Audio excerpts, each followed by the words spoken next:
Bienvenidos a este nuevo vídeo, que es una urgente actualización sobre el aviso de la multitud de datos que van llegando, una selección que creo conveniente poner en conocimiento de todo el mundo. El índice de este vídeo será, en primer lugar, volver a explicar cuáles son los elementos del aviso, porque me llegan cantidad de personas con preguntas como si no lo tuvieran claro. Luego, las fases temporales del desarrollo, nuevos datos que existen de observación del astro, especialmente fotográficos, ya con cámaras normales. Hablar del tema de la alteración gravitatoria en el vuelco, que es muy importante porque producirá muchas muertes en su momento.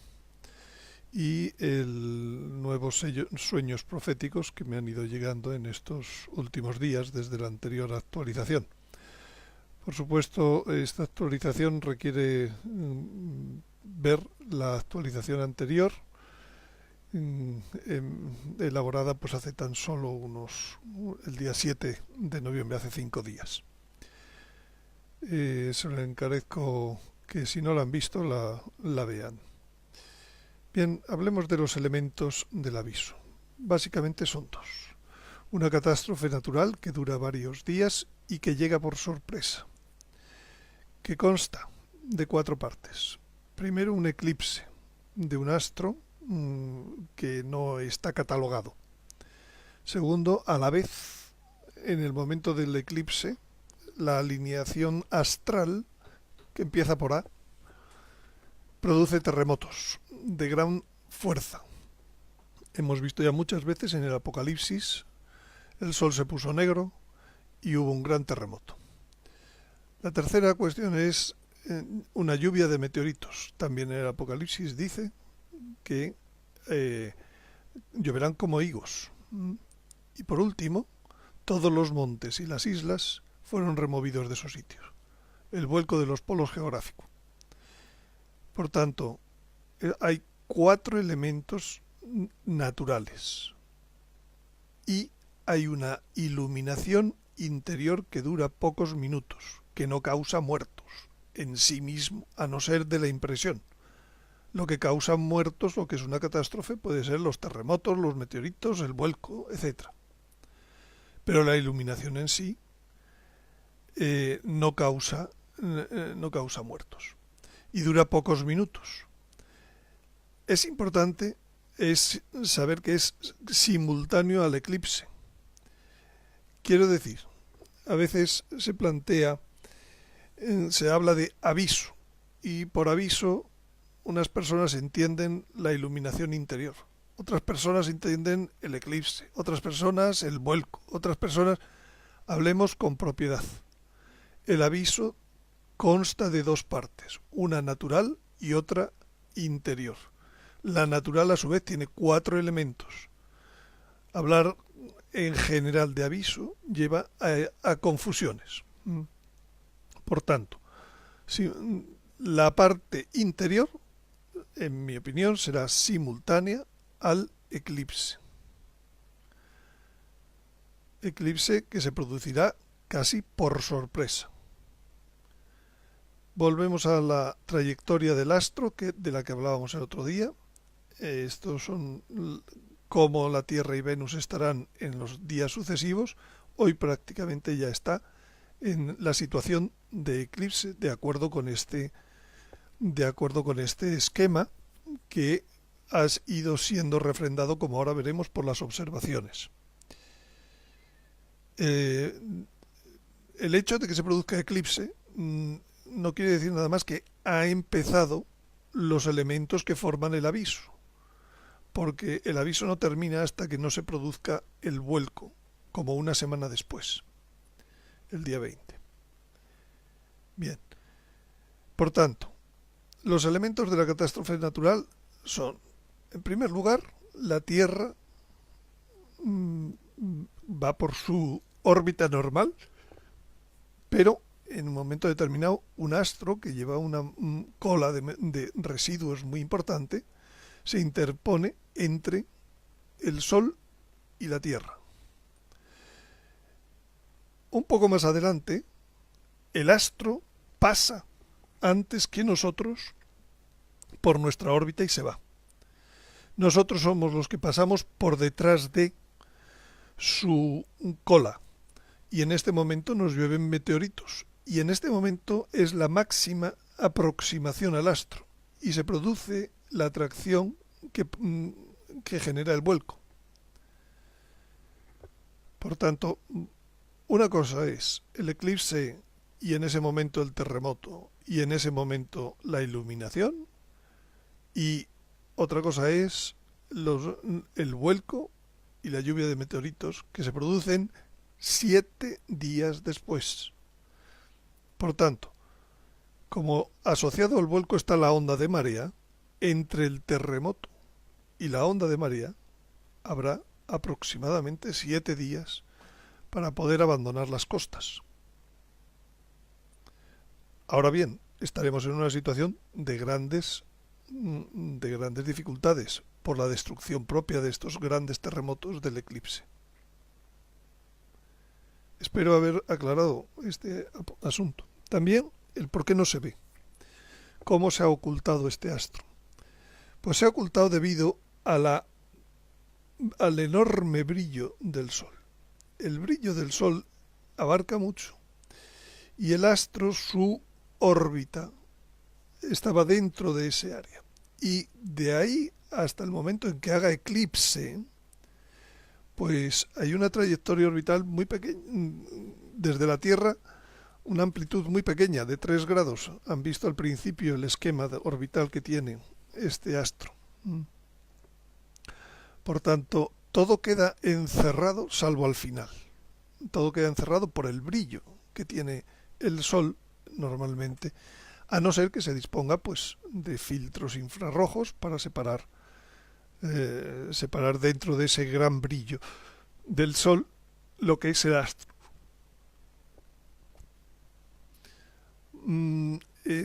Se puede, no obstante, observar el astro con cámaras normales. En el hemisferio norte, esta es la situación de la eclíptica y este es el conjunto de astro, sol, brillo, etc. Sería la fase. Conforme se va atardeciendo, se va acercando el sol al límite del horizonte y en un momento determinado, en realidad, pues deja más hueco para que se vea. Se ha ocultado el sol, precisamente por esta inclinación de la eclíptica, y deja hueco para que se vea el astro. ¿Ese tiempo cuánto es? Pues pueden ser 2-3 minutos máximo. Utilizando esta técnica, aprovechando esta ocultación del sol, pues se han tomado una serie de fotografías por distintas personas en distintos lugares que ahora las analizaremos y veremos las conclusiones. En el hemisferio sur también hay que aprovechar el momento de la puesta del sol, porque al amanecer ocurre exactamente al revés. Sale primero el sol y entonces ya tapa al astro. Estos son el momento para observarlo con cámaras fotográficas sin filtros especiales. Bueno, así se ha tomado esta primera foto el pasado 8 de noviembre en Valencia, de una serie que luego ha continuado en otras 3, con todos sus datos. Pueden ver esta diapositiva y tomarlo con detalle. Aquí se ve en la ocultación, el sol está bastante más allá, todo esto son reflejos en nubes del sol, pero se ve perfectamente el astro. En la foto segunda del día 10 de noviembre vuelve a verse, todavía no estaba oculto, pero sin embargo es perfectamente apreciable el astro en uno de los bordes. Fíjense, está en la dirección de la eclíptica. Para mayor confirmación, desde otro lugar en Toledo, unos minutos después, también se obtuvo esta foto, en donde en la misma dirección de la eclíptica se ve el astro. Dirán ustedes que es pequeño.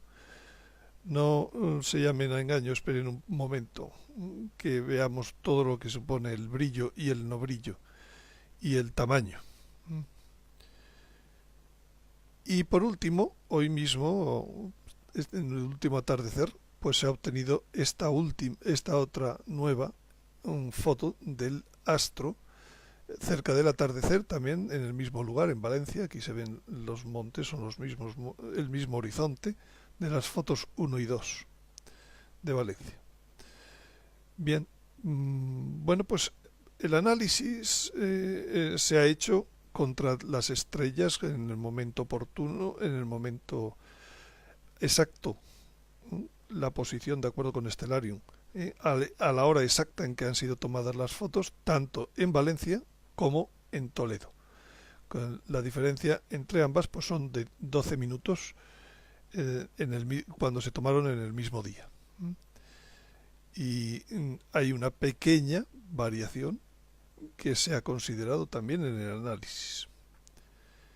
Bien, de ese análisis largo, complejo, lo he resumido en este gráfico, en donde se ve la posición del Sol sobre la eclíptica, los días 8, 10 y 11 en que se han tomado esas tres imágenes, en donde el astro se ve el día 8 en esta posición, el 10, el 11.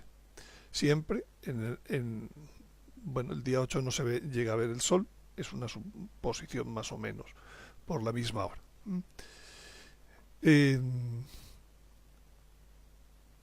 Como consecuencia de estas, pues se han analizado las distancias que hay entre Sol y astro cada uno de los días y se han puesto en una tabla.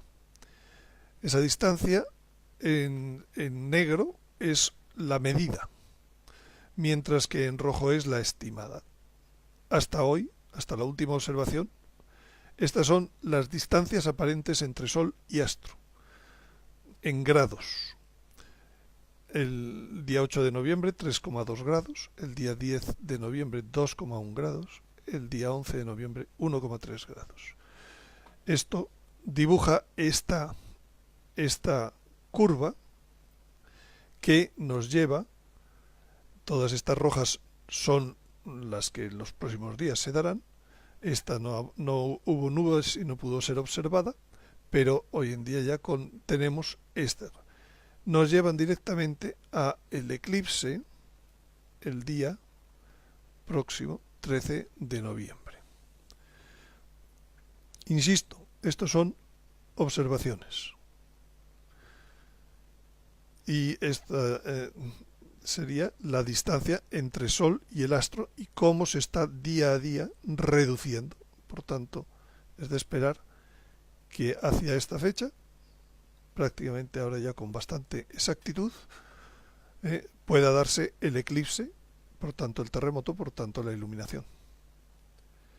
Aquí tenemos el ejemplo obtenido con fotografías del día 9 de noviembre, tanto por Carlos Calzada, que recomiendo una vez más su web, carloscalzada.com/x, en donde pone cuando puede tomar observaciones. No ha sido posible en los 2 últimos días, pero de la última observación y de otra serie de observaciones en Argentina se ha construido, se ha encajado esta comparativa. De modo que, bueno, más o menos las distancias pues son perfectamente comparables con las que acabamos de ver entre astro y Sol. Bueno, entonces, ¿cómo no hay ningún observatorio solar en el que esté viendo ahora mismo a ese astro con tantas universidades, etcétera? Bueno, volvemos al tema del brillo. Debido al brillo, esos observatorios lo que hacen es limitar muy sus filtros y su área de observación muy cerca del Sol, porque lo que les interesa es observar efectivamente el Sol. Entonces el astro se ha ido moviendo dentro de esa zona de brillo y fuera de la zona de observación de los observatorios solares en la Tierra. El observatorio en órbita LASCO, el otro día pusimos el esquema en el vídeo anterior, ha sufrido durante estos días bastantes alteraciones, por lo cual no he tenido tiempo de seguir con detalle lo que ha observado. El área de observación de los telescopios solares, he recibido muchas fotos de estos telescopios de distintos lugares, nunca han sobrepasado el área. El Sol tiene 32 minutos, aproximadamente medio grado, y nunca he visto una foto que excediera en los 50, aproximadamente 3/4 de grado. Por tanto, siempre se escapaba el astro que está en esas distancias. La última no he visto que es 1,2 grados. Aquí tienen un ejemplo de cuál llega a ser el tamaño del brillo que oculta el Sol. Este es un programa que muestra las estrellas a la vez que uno hace una foto. Entonces, haciéndole una foto al Sol, pues podemos ver cuánto abarca, porque detrás están las estrellas. Bueno, pues el tamaño aparente del Sol puede llegar a ser de 9-10 grados, que es 20 veces mayor que el real. Hemos dicho que solo tiene como 0,5 grados. Este es una foto de hace escasamente 2 días. En conclusión, la aparición del astro va a sorprender. Primero a los ojos, segundo a las cámaras y tercero a los observatorios solares en tierra. Estamos empezando el fin de semana y la mayor parte de ellos ya no trabajan. El máximo antes del eclipse que podría observarse será cuando realmente se haya de un tamaño semejante al Sol que vaya a hacer el eclipse, 1 o 2 días antes. Y esto concuerda con todos los sueños proféticos que luego veremos y que me han llegado. Y concuerda con esa frase del Apocalipsis que dice: si no vigilas, vendré a ti como ladrón y no sabrás a qué hora vendré sobre ti. Pues esto es exactamente lo que me da la impresión de que está ocurriendo en estos momentos. Vendrá como ladrón. Nos sorprenderemos, como muchos sueños dicen, de otro sol maravilloso que de pronto oscurece todo. Quisiera hablar ahora de otro efecto que hasta ahora no ha sido demasiado considerado en mis vídeos y que también puede producir bastantes estragos en la parte del vuelco. Por tanto, no es inmediato, sino a la vez que la onda global de marea. Se debe a que la Tierra lleva una velocidad en todos sus puntos en este momento, y esa velocidad es paralela al ecuador, y ahora vamos a sufrir un giro norte-sur. Por tanto, hay una nueva composición del vector de fuerzas, y esa composición es diferente a cada uno de los lados del meridiano de giro, de modo que aumenta o disminuye la velocidad sobre la actual velocidad de rotación que tenemos. Vamos a incrementar o decrementar nuestra velocidad dependiendo en qué posición estemos sobre el meridiano de giro. Hoy en día, de acuerdo con los sueños proféticos, se puede determinar ya ese meridiano de giro aproximadamente por donde puede estar. Porque muchas personas en sus sueños proféticos han visto los efectos de este cambio de velocidad, que es una atracción gravitatoria diferencial. Si está uno viviendo en la zona en donde aumentará la velocidad, pues lo que ocurre es que uno se va a la estratosfera, porque disminuye la fuerza de la gravedad y sale como volando. Esto es parecido pues a estos vuelos de antigravedad que han salido recientemente en las noticias que hace regularmente la Agencia Europea Espacial. Y si disminuye la velocidad, si estás en el lado del meridiano de giro en donde disminuye la velocidad por la composición de fuerzas, pues entonces aumenta la fuerza de la gravedad y te ves oprimido contra el suelo. Es el mismo efecto que un avión cuando va a despegar o cuando va a aterrizar. Uno se siente pues llevado en una dirección o en otra, contraria dependiendo del momento. La duración de ese efecto es breve, son minutos lo que dura esa aceleración, a pesar de que luego se esté volcando mucho más tiempo. Y lo mismo la desaceleración. Pero lo terrible es el grave problema de que si uno está en la zona en que disminuye la fuerza de gravedad y se eleva demasiado, demasiado quiero decir, con facilidad se pueden alcanzar centenares de metros, al cesar el efecto que cesa bruscamente, pues puede caer sin freno y puede morir simplemente por la caída que experimenta. Dicho en gráficos, nosotros tenemos ahora mismo una velocidad que es la velocidad de rotación de la Tierra, que es distinta si es en el ecuador que si va siendo pues hacia los polos. Sobre este vector de velocidad ahora va a ejercerse una fuerza que es en sentido contrario.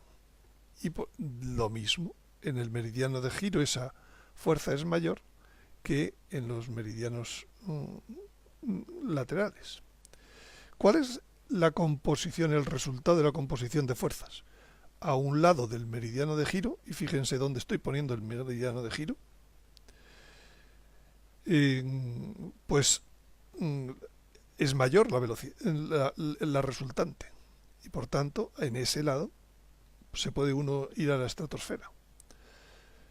A otro lado, al revés, se puede sentir oprimido contra el suelo con una mayor gravedad. Este es exactamente el otro lado de ese meridiano de giro, en donde hacia ahí se decrementa y hacia el oeste aumenta. Por tanto, hay una zona de la Tierra que en este vuelco vamos a ser oprimidos contra el suelo. Es esta zona que estoy marcando ahí en el gráfico. Y hay una zona en donde al revés vamos a ser lanzados hacia el espacio. Por tanto es una precaución adicional que uno debe tomar a la hora de su protección personal. No estar en espacios abiertos cuando comience el vuelco, si se vive en las zonas en donde ahí va a incrementarse la velocidad. Y bueno, ahora veremos más detalles. Entonces, ya para terminar este vídeo quiero relatarles una serie de vídeos proféticos que he ido recibiendo desde el anterior vídeo. Vamos a ver en este caso 7 ejemplos, en donde se va viendo cada uno como confirmando cada uno de estos elementos que configuran el aviso. Dice esta persona: hace unos meses no lo conocía a usted y no sabía nada sobre el tema de Nibiru o Planeta X. Estaba de pie en este sueño sobre una avenida. Miré al cielo y me pareció que el sol se movía a gran velocidad y pasaba al lado de la Tierra. No se estrellaba, pero sí se veía como si rasgara la atmósfera. Esto sin duda ya es cuando se acerca como el vuelco, para hacer el vuelco. Con eso destruía 2 volcanes, nuestro Popocatépetl y el Iztaccíhuatl, que están en México, claro. Me puse de rodillas y le decía a Dios: Señor, este es el gran aviso. Y hasta ahí recuerdo. Otro sueño dice: era domingo, casualmente. En la tarde, a eso de las 3 o las 4, estaba en el patio de la casa. Miré al cielo y era como si algo hubiese causado daño a la capa atmosférica. No sé cómo explicarlo. Salía una línea gruesa de nubes negras que se movían de forma rápida como hirviendo. La línea de nubes dividía el firmamento en dos. Me asusté y pensé en el aviso. Salí deprisa hacia la habitación y le dije a mamá y a papá que es el aviso. Solo alcanzamos a dar unos 3 pasos cuando una campanita muy fina suena y un impacto junto con una luz hermosa que nunca la he visto aquí en la tierra iluminó todo. Salían rayos hermosos. En ese momento nos botó de inmediato al suelo. Se oscureció y entramos en éxtasis. Bien, pues es exactamente la primera parte.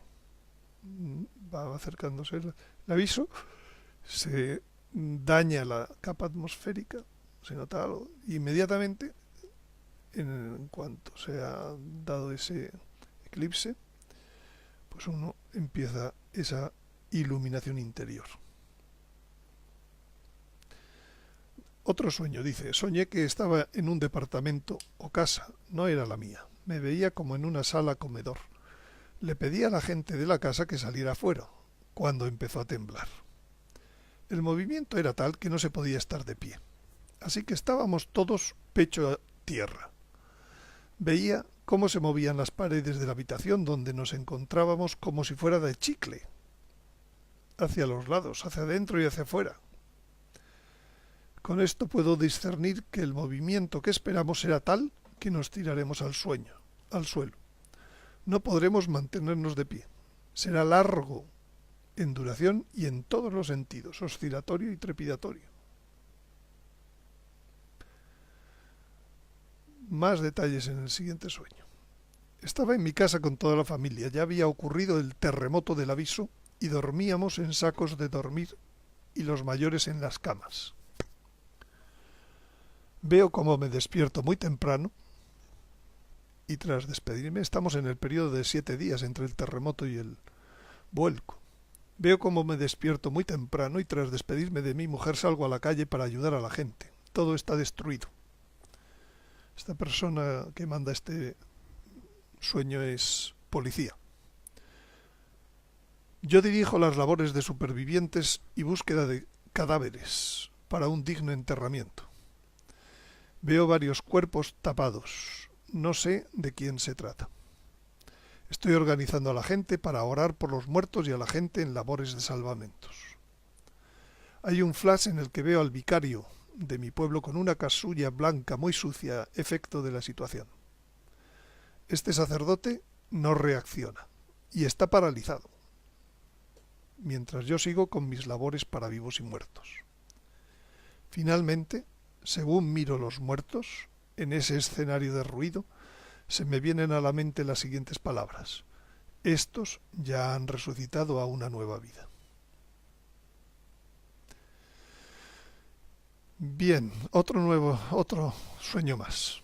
Este sueño lo dice la persona que me lo envía desde México. Lo tuve hace 15 años atrás. Soy de México, salía de misa y me dirigía a casa. Era domingo, de nuevo. El dato de era domingo. Comencé a escuchar a la gente correr y gritar. Miraba al cielo y del lado izquierdo estaba Saturno y al derecho Júpiter, que se acercaban a gran velocidad e iban a colisionar. Bueno, no sé cómo sabía esta persona que eran Júpiter o Saturno, pero en este momento exactamente esa es la forma en que se ven. Y esto es cambiante. Hace 15 años no creo que nadie en un sueño fuera capaz de saber que en el momento aquel ocurriría que a la izquierda se vea Saturno y al derecho se ve Júpiter, como pueden verlo, por ejemplo, en ese programa de Solar System Scope, gratuito en la web. Hacia el horizonte veía que la gente se elevaba hacia los cielos junto con autos y escombros de edificios. Es decir, cuando fuerza gravitatoria disminuye, da igual, los coches se van para arriba. Y lo más curioso, en mi parecer, es esto de escombros de edificios. Es decir, ya había sido una semana antes el terremoto del eclipse. Había escombros por doquier. Me sujetaba a un árbol y oraba a Dios nos perdonara a todos, por favor. Esto lo repetí muchas veces mientras cerraba los ojos. Esta persona ya era consciente de que algo espiritual le había pasado unos días antes. Sentí elevarme del piso por la fuerza de la gravedad. Fíjense ustedes, elevarse por la fuerza de la gravedad. Y me aferraba al árbol. Cerraba los ojos fuertemente, cuando en un instante caí al suelo y dejé de escuchar ruido. Esto es lo grave, porque volar a todo el mundo nos gusta, pero como cesa la fuerza de la gravedad en un instante, puede haber muchas personas que por no tener dónde agarrarse, como tenía esta persona en ese sueño, por no estar dentro de una edificación, pues puedan luego morir. Bien, otro sueño profético. Este sueño se repitió un par de veces y ficó grabado en mi memoria. Vivo en la costa de Portugal y soñé que una inmensa ola se acercaba. Entonces me arrodillé para orar y pedir perdón por mis pecados. De nuevo, todo el mundo ya es consciente cuando llega que hay que pedir perdón todavía más por los pecados que han pasado. La ola cubre todo y arrastra todo, pero no me toca. También habrá personas que sean preservadas, como en burbujas, de toda esa catástrofe. Y me dice, estoy muy admirado que otros han tenido el mismo sueño. Y un último sueño. En el sueño estábamos todos asustados ya que venía un meteorito. No sabíamos qué hacer porque era algo que nos iba a afectar a todos. En un momento estaba en el espacio, como en un avión, y todos mirábamos por la ventana. Veíamos cómo todos los continentes se inundaban. Tal cual llegaba el agua, se iba. Era como una ola gigante que iba cubriendo todo. Conforme pasaba, se iba yendo el agua. Con estos sueños creo que en esta ocasión se cubren todos los 4 elementos naturales y el elemento interior que forman parte, todo el conjunto, esas 5 cosas forman parte de lo que llamamos aviso. Y que creo que cada vez más que se habla del tema conviene distinguir de qué estamos hablando para no mezclar, para saber que unas cosas son antes, otras son después. Como ya hemos visto antes en otros vídeos, pues por el Apocalipsis, etc. Bien, solo quiero terminar de recordar algo que ya decía en el anterior vídeo. La finalidad del aviso es que nos acerquemos más a él y tengamos más fe. Por consiguiente, debemos prepararnos para ese día, pero no esperarlo con temor. Porque Dios no envía las cosas para causar terror, sino con justicia y amor, para el bien de todos sus hijos, para que alcancen la dicha eterna y no se condenen. Pues si le ha ayudado este vídeo, puede hacer una donación en la página de inicio del web de garabandal.org.es. Muchas gracias por su atención. Puede ver más información en ese canal, en ese web, en el canal YouTube y en el canal Vimeo de suscripción a novedades. Les espero en el próximo vídeo, si es que es posible hacerlo y distribuirlo. Muchas gracias.